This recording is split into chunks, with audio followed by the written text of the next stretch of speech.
You ready? One. Ready or not. Okay, here we come.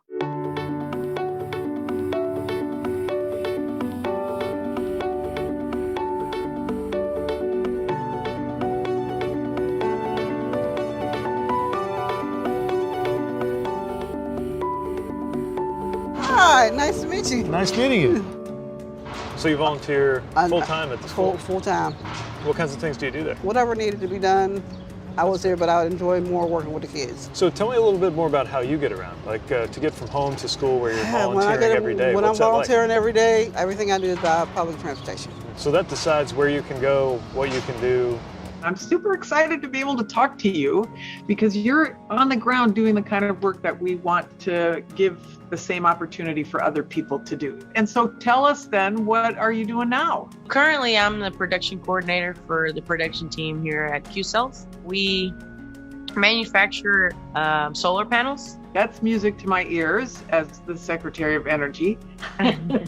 People have generalized and said that conservative communities might need more persuasion when it comes to clean energy. And I'm wondering, if you talk to your friends or your neighbors or whatever, what do you say about the future of solar, for example, as a career path? I feel like Q-Cells has helped educate people around this area. Therefore, it can be seen as more accepting. Like Dalton has been the first facility that I've come to that I've known that clean energy is available. It's such a great day to be here in Milwaukee today. This is my third stop, actually fourth stop. I went to Benji's. We had some lunch a little while ago, so it was great. What you're seeing here is an infrastructure project for water, clean water. And in the American Jobs Plan, there's $100 billion roughly allocated for changing out lead pipes in this country, 400,000 lead pipes. It's my understanding, don't quote me, I think there's about 70,000 of those lead pipes here in Wisconsin. Yeah. And our kids and our families and our people deserve better than that. This is my mom and my granddaughter. Oh. So she's counting on you financially, but she's also just counting on you to be able to get to her. Yeah, I can't go on the weekend, on Sunday, because it stops at 5. My mom's care doesn't stop. It's 7 days a week. So if that route went more often, or if it went longer, that could be the difference between whether your mom gets to see you on a Sunday or not, yes, right? Yes, a big difference. I had to stop high school for a long period of time because I did become a young mother. Before 2019, it was very temporary work, no benefits, kind of hard to make ends meet. I'm working my way towards to get my diploma so I can have a stable career for me and my son. But during my experience with this program, I've learned a lot. They help out too with a lot of like self-confidence. When you say you couldn't do something, or if you thought you weren't able to drive it, build it, they push you and show you like, nope, you got this, you can do this. You know, when you hear about the 6 folks that were here talking today, it's a snapshot of America. Nobody has a straight line. There's complications, there's challenges. Your success is important because it's a story that we can all tell to whoever it is that doubts the American Jobs Plan, that doubts the American Families Plan. Wait a second, like these programs work. I mean, that's an important part of what Joe Biden and Vice President Kamala Harris are talking about today. First plan they put out was the American Rescue Plan, which was a plan to deal with the pandemic. But then they put out 2 other plans, the American Families Plan and the American Jobs Plan, that is literally transformational. Everything you talked about today is in that plan.